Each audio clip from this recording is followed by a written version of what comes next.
की राजधानी इम्फाल में मौजूद है। आयरन लेडी इरोम शर्मिला 16 साल बाद उन्होंने अपना अनशन तोड़ा है यहाँ पर, और देख सकते हैं आप तस्वीरों में कितनी भावुक हो गई हैं। उनकी आंखों में से आंसू बह रहे हैं, लेकिन एक नई इनिंग्स के लिए, एक नई शुरुआत के लिए वो बिल्कुल तैयार हैं।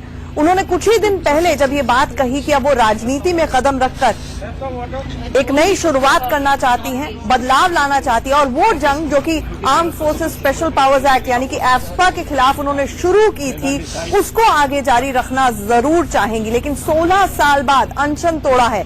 बेहद दबाव रहा उनके ऊपर इन 16 साल में। कहीं ना कहीं सरकार तक, केंद्र तक अपनी बात पहुंचाने की कोशिश करती रही कि आर्म फोर्सेस की जो ज्यादतियां हैं वो आम लोगों पर जब बरसती हैं तो उसका क्या असर होता है, ये एहसास दिलाने की कोशिश करती रही। और अब जाकर उन्होंने कुछ ही देर पहले शहद खाकर अपना अनशन तोड़ा है और मीडिया से मुखातिब हो रही हैं। I need power. I need power. And in Manipur. She had one. Yeah, she had one. She has broken alphas.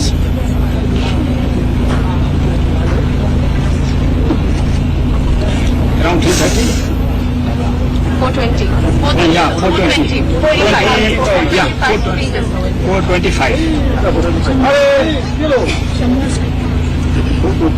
Iron lady Irom Sharmila जिन्होंने 16 साल बाद अपना अनशन तोड़ा है, वहां पर लोगों में अलग अलग किस्म के रिएक्शंस आ रहे हैं। उनकी मां, उन्होंने कहा था कि वो इरोम का अनशन तोड़वाएंगी। वो बड़े अरसे से इरोम से मिली भी नहीं थी। अदालतों के चक्कर इस दौरान करते रहते थे, क्योंकि इस देश के अंदर अपने आप में आत्महत्या करना, कोशिश करना एक अपराध है।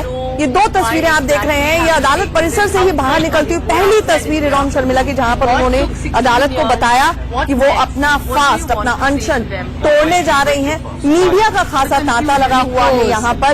उन्हें पूरी तरह से इन 16 साल में पुलिस कस्टडी और सुरक्षा प्रदान की गई।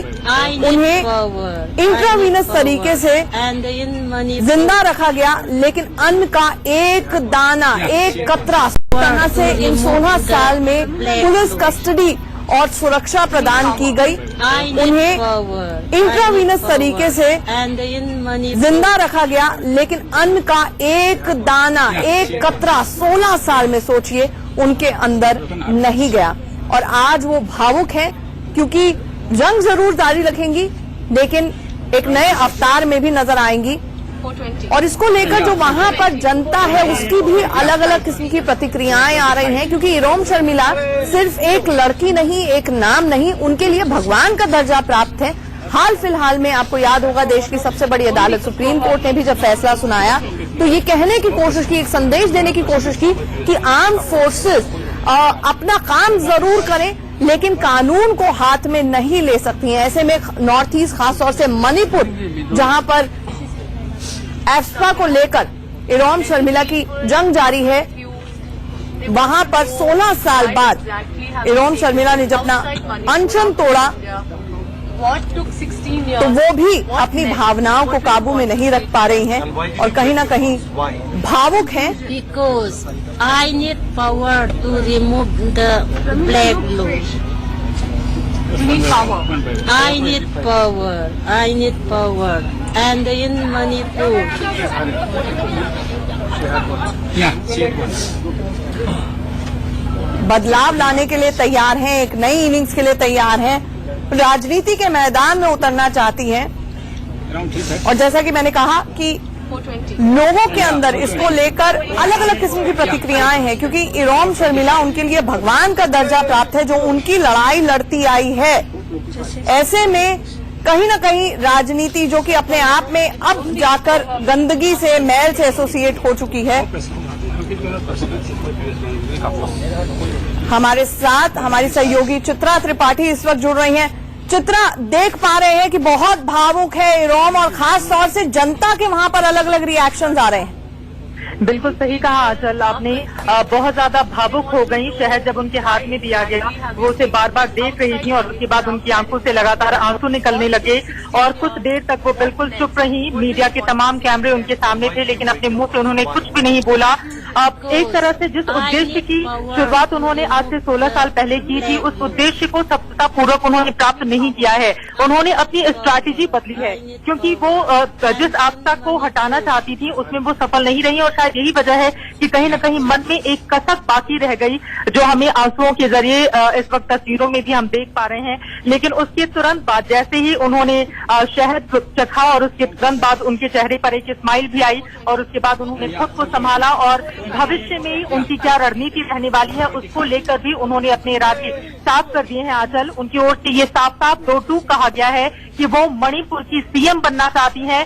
सिस्टम को वो बदलेंगी, सिस्टम में आकर, और इसके लिए जनता के विपरीत जाएंगी, जनता के लोगों के बीच जाकर वो उनका विश्वास हासिल करेंगी, और उसके बाद जिस मकसद की शुरुआत उन्होंने आज के 16 साल पहले 5 नवंबर साल 2000 को की थी, उस मकसद को अलग रणनीति के तहत पॉलिटिक्स में आके वो आगे बढ़ाएंगी।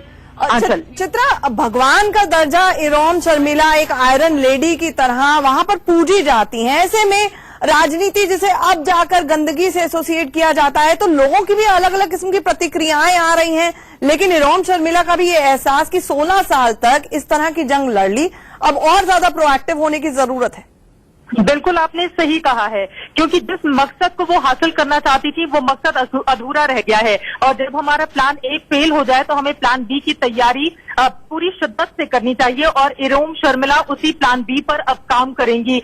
लेकिन हैरानी की बात यह है, दरअसल इसके पीछे बड़ा कारण भी है आंचल, क्योंकि जिस 26 जुलाई पिछले महीने ही उन्होंने ऐलान किया कि वो 9 अगस्त को अपना अनशन तोड़ेंगी, और उसके बाद वो पॉलिटिक्स में आएंगी, वो शादी करेंगी, इसकी जानकारी खुद उनके परिवार को भी नहीं थी, उनके भाई को, उनकी माँ को इस बात की जानकारी नहीं थी। जो मणिपुर के इम्फाल के लोग हैं उन्हें भी इस बात में बहुत ज्यादा हैरानी हुई कि अचानक से ये फैसला इरोम शर्मिला ने क्यों ले लिया। किसी से डिस्कशन नहीं किया उन्होंने, किसी से कोई राय लेने की कोशिश नहीं की। लेकिन कहीं ना कहीं अगर आयरन लेडी का दर्जा उन्हें मिला हुआ है तो लोगों का भरोसा भी है। उन्होंने कहा है कि हो सकता है उनके मन में कुछ और चल रहा हो, और जैसे जैसे समय गुजरेगा वैसे वैसे वो अपनी चीजों को और ज्यादा साफ करेंगी। लेकिन आजकल ये बात बिल्कुल साफ है, आंग सांग सूची को हमने देखा है जिस तरह से वो पॉलिटिक्स में आई, बिल्कुल उसी तर्ज पर इस वक्त इरोम शर्मिला भी चलने की कोशिश कर रही हैं। यहाँ के कुछ लोग ऐसे हैं जो शायद उनके अनशन तोड़ने से खुश नहीं है, लेकिन बहुत सारे ऐसे भी लोग हैं जो उन्हें पूरा सपोर्ट कर रहे हैं, और उनका ये कहना है कि 16 साल के बाद ही सही, लेकिन उनकी ओर से लिया गया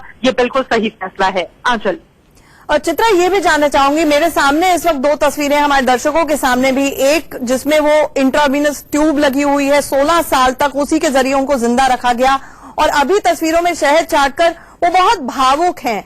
ऐसे में ये जो चेंज है, परिवर्तन है, अब हेल्थ इश्यूज भी होंगे, इनसे कैसे कोप अप किया जाएगा?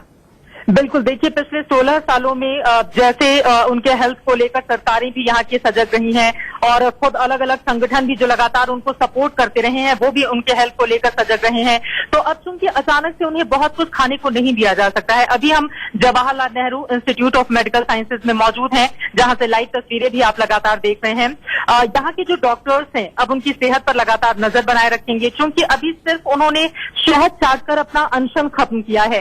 इसके बाद उन्हें खाने में क्या देना है, इसके लिए बाकायदा हेल्थ बुलेटिन जारी किया जाएगा। धीरे धीरे करके उनकी जो खाने की चीजें हैं, हो सकता है शुरुआत दलिया से की जाए, खिचड़ी खिलाई जाए, और उसके बाद धीरे धीरे करके उसकी क्वालिटी, क्वांटिटी, ये सारी चीजें बढ़ाने की कोशिश की जाएंगी। लेकिन अभी भी मेरे ख्याल से कम 2 से 3 महीने तक वो डॉक्टर्स की निगरानी में रहेंगी, और उसके बाद ही वो पूरी तरह से फ्री होकर बिल्कुल पब्लिक और प्राइवेट दोनों लाइफ में ही एक नई इनिंग्स की शुरुआत करने जा रही हैं इरोम, और उनको बस बेस्ट ऑफ लक कहेंगे हम यहाँ पर। चित्रा, हमारे साथ जुड़ने के लिए आपका बहुत बहुत शुक्रिया।